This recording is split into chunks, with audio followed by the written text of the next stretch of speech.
MJF shoots on WWE, and some think he also takes a shot at CM Punk. We're gonna see some unseen Bray Wyatt footage in WWE 2K25, Becky Lynch and Seth Rollins' house burgled, and more. I'm Luke Owen, and this is the WrestleTalk News. Support WrestleTalk! This weekend sees NXT present the Great American Bash, one of 3 WWE shows are doing in the Atlanta area, reportedly done to counter-program AEW's All in Texas. And speaking of bashes and former WCW gimmicks, today marks the 25th anniversary of WCW Bash at the Beach 2000, where Vince Russo concocted his most insane work-shoot storyline, and it failed spectacularly on pay-per-view. In short, by all accounts, Hulk Hogan did not want to lose in his WCW Championship match against Jeff Jarrett, while Russo wanted to put the title on Booker T. Because of Hogan's contractual creative control, no finish could be agreed unless Hogan said yes. So in the end, it was decided that Jarrett would be directed to lay down for Hogan, and he would win the title in dubious circumstances. Hogan would then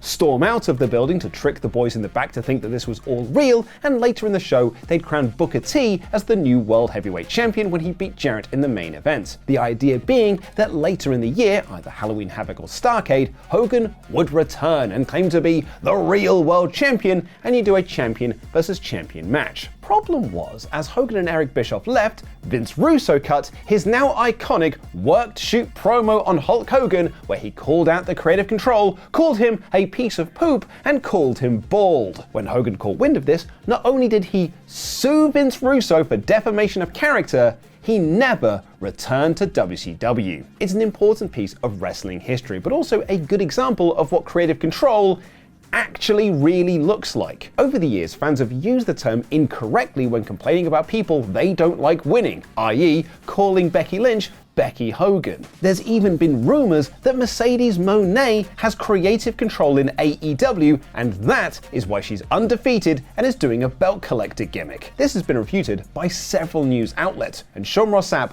asked Tony Khan directly about the rumors during the All in Texas media call, to which Khan replied, "Mercedes is a great addition to AEW. I also think it's ridiculous, the idea that people would think because she's a strong wrestler on the show that she must be the one dictating that. That is the complete opposite of what happens here. I'm the only person with creative control over the show. At the end of the day, I'm responsible for what you see." So it's Tony Khan's fault we're not getting the frat house on weekly AEW TV. Sort it out, Tony! It's also a bit of wrestling history to learn the difference between work and shoot. By all accounts, Jarrett laying down for Hogan was a work, but Russo's promo turned it into a shoot. And that is because he always tried to blur the lines between the two and failed miserably in all attempts and never learned any lessons from his failed attempts. But I get the feeling that wrestlers of today, like MJF, have taken all of the right lessons from Russo's constant failures. Case in point, he had some comments to say about WWE running shows against All in Texas in an interview with TV Insider, as well as shots at former AEW roster members who were just there to collect checks before returning to WWE. But the brilliance of MJF is that he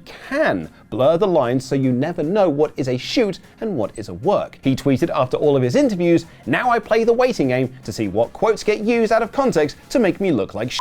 Challenge accepted, Max." Max told TV Insider, "We've got a lot of guys in the past come in and think they're going to be King S just because they had their time in the sun for a millisecond in other promotions. That's not how it frickin' works. It's called All Elite Wrestling, not all average wrestling, not all mediocre wrestling, not all I'm gonna show up, cash a check and expect to be world champion wrestling. It's all elite wrestling." Right now, everyone in that locker room is on the same page. We aren't coming there to cash a check. We aren't coming to give 50%, we're all giving 110%.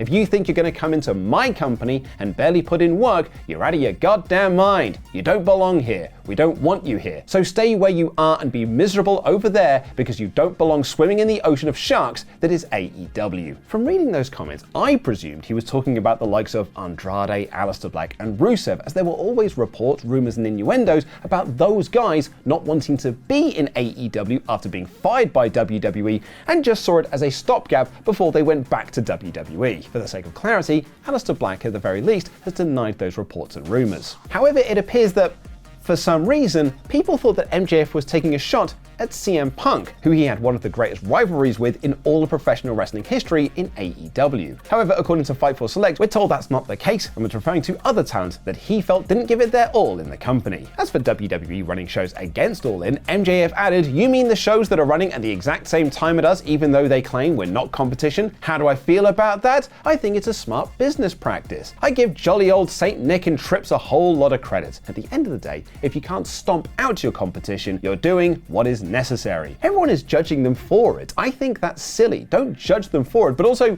don't be stupid. They're not doing this by happenstance. This isn't circumstantial. None of it is." What do you make of MJF's comments? Let me know in our comments. Personally, I completely agree, and it's what Ollie and I have been saying on the WrestleTalk podcast. It is clearly WWE counter-programming and WWE obviously seeing AEW as competition, and I remain surprised that there are people in our comment section that still believe this is all a coincidence. But at the same time, WWE will always be WWE, and this is what they do, and it is a smart business move in a way.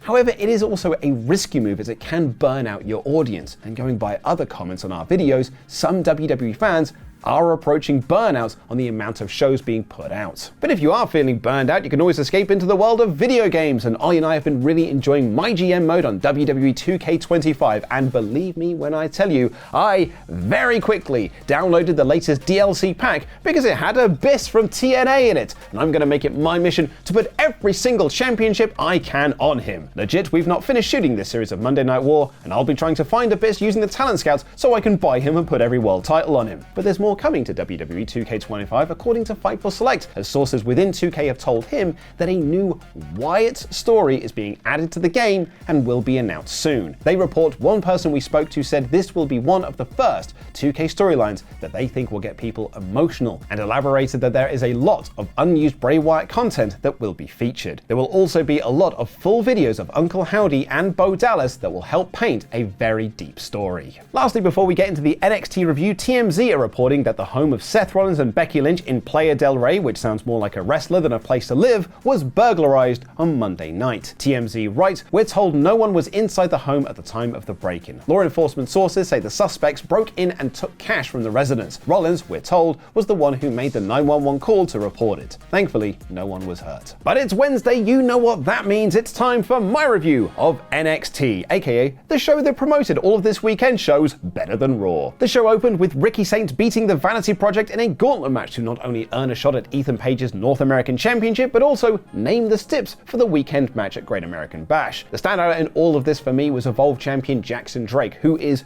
so good, but Starks no-sold his springboard swanton and hit Rochambeau for the win. He then challenged Page to a Falls Count Anywhere match. We got a series of comedy skits between Jordan Grace and Blake Monroe about getting a beauty parlor treatment rather than gym treatment to get ready for their tag match this weekend. You'd think that there would be a payoff to all of this in the main event segment, but there was not. Monroe dubbed Grace her muscle muffin, which at least did get a chant from the crowd later on. Tavion Heights was unsuccessful in getting out of no quarter catch crew when Ren Sinclair threw in the towel for him during a match with Charlie Dempsey, and Mike Santana and Joe Hendry quite easily beat High Rise despite interference from Trick Williams. I'm so happy for Mike Santana. I've been a fan of his since the second iteration of LAX in TNA and was so excited for him and Ortiz in AEW. And clearly something went wrong there, but I was always really disappointed that Santana wasn't given a singles push off the back of that team breaking up. So seeing him get a big run in TNA and a great reaction from this NXT crowd warmed my heart. Shout out to you, Mike Santana. The heels beat up Santana and Hendry after the match, and the three of them will have a contract signing this weekend. Inamura and Obafemi had a face-to-face ahead of their title match this Saturday, and Josh Briggs got into a brawl with Femi before the refs kept everyone apart. There was also a video package putting over Inamura that featured the Great Muta of all people. Kalani Jordan hit a fairly ugly split-legged moonsault on Lainey Reed to beat her, and Thea Hale ran down to brawl with Reed afterwards. Throughout the night, Jasper Troy attacked Siobhan Evans backstage, and the two brawled in the ring to set up a match for Great American Bash, and we got a backstage skit of the Culling welcoming Tatum Paxley into their group. Despite winning their tag match last week, they will not be fighting for the tag titles this Sunday.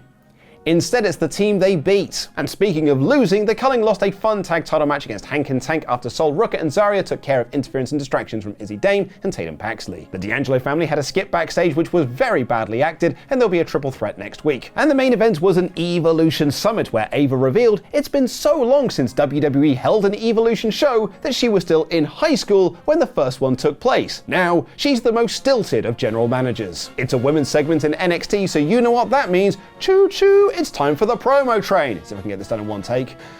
JC Jane came out to complain Ava wasn't talking about her when she was. Jordan Grace came out to put over the women who paved the way for them. Lash Legend came out and said that she'll win the Battle Royal. Stephanie Vaquer returned to NXT to a massive pop to say that she will win the Battle Royal. Natalia and Maxine Dupree came out to a much lesser pop to say that they will win the Battle Royal. A bunch of women showed up at ringside. They also accused not caught up with me yet, including Julia, who looked like a jobber as she wasn't acknowledged despite being a former NXT Women's Champion, and Jada Parker appeared in the crowd to say that she would win the Battle Royal before they all brawled.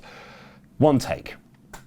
Thanks, man. Thank you. It was a little stumbly toward the end. Yeah. It was all a bit messy, but at least it promoted the Battle Royal this weekend and the NXT Women's Championship match, so it's a thumbs up from me, and it's a thumbs up NXT as well. That's all from me today, but have you checked out Monopoly Butt Wrestling? It was really fun to film, but also torturous to play, and just like real life, it was very unfair. Check the video on screen. Click the video on screen to watch now. So close. Oh.